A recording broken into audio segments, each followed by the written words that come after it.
বিসমুল্লাহির রহমানির রহিম। সম্মানিত সুধী, আমরা যেখানে দাঁড়িয়ে আছি এটা এই ইসামতি নদীটা সরাসরি বঙ্গোপসাগর থেকে এই নদীটা শাখা হয়ে আসছে, শাখা হয়ে আসছে। আর দেখেন আমরা তিনটা মোহনার মুখে দাঁড়িয়ে আছি। একটা পানি চলে গেছে, ডানে চলে যাচ্ছে, একটা চলে যাচ্ছে বামে। বামেও বামেও যাচ্ছে, ডানেও যাচ্ছে। আর দেখেন কচুরি পানা সাথে চলে আসছে, সাগরতলি পানির কত স্রোত। আর আমরা এখানে দেখলাম যে স্রোতের সামনে যদি কোনো বাঁধ বা কোনো দেয়, দেখা যায় আস্তে আস্তে এগুলো কি হয়, এগুলো আস্তে আস্তে চাপিয়ে আসে আমাদের বুঝতে হবে যে যদি পানি স্রোতের সামনে যদি কোনো বাঁধ দেয়, তোর পানিটার স্রোতের লেগে তখন সেখানে মাটি আস্তে আস্তে নিচের মাটি সরে যায়, তখন কি হয়, তোর ভাঙনের সৃষ্টি হয়। এটা আমাদের বুঝতে হবে।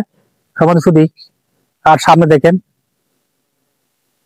একটা বড় গাছের একটা বাগিচা।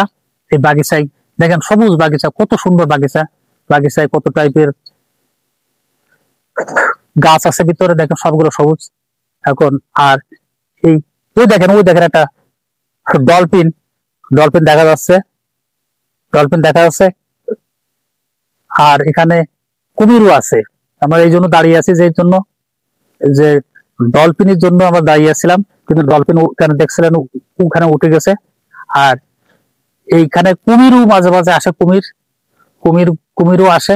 কুমিরটা সরাসরি ওই পশু নদীর থেকে চলে আসে, আবার পানি জোয়ার যখন ভাটা হয়ে যায় তখন ভাটার সাথে পানির সাথে চলে যায় তারা। আর এই নদীতে মাছ যখন ভাটায় তখন কিছু পরিমাণ মাছ, ছোট মাছ বড় মাছ, ওই ভাটার সময় জেলেরা জাল পেতে মাছগুলো ধরে। তোমাদের যদি এই জোয়ার ভাটা আগে প্রচুর মাছ ছিল, এখন মাছ কমে গেছে, কারণ আমাদের জনসংখ্যা বেড়ে গেছে, মাছও কমে গেছে।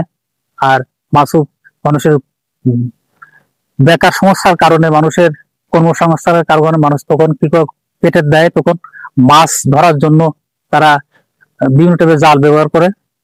আর আমাদের দেশের আয়তনের তুলনায় আমাদের জনসংখ্যা বেশি, এই জন্য আমাদের কর্মসংস্থানও কম।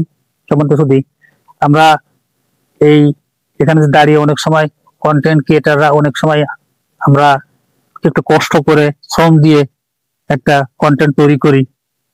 তা আপনাদের কাছে আমাদের অনুরোধ থাকবে যে আমরা কন্টেন্ট ক্রিয়েটার হিসাবে আমাদেরকে সাহায্য করা। এখানে লাইক শেয়ার কমেন্ট ইউটিউবের জন্য সাবস্ক্রাইব করবেন। না করলে একজনকে সাহায্য না করলে তাহলে একজন উঠে আসতে পারে না। সম্মানিত শুধু ভালো থাকেন, লাইক শেয়ার কমেন্ট সাবস্ক্রাইব করেন।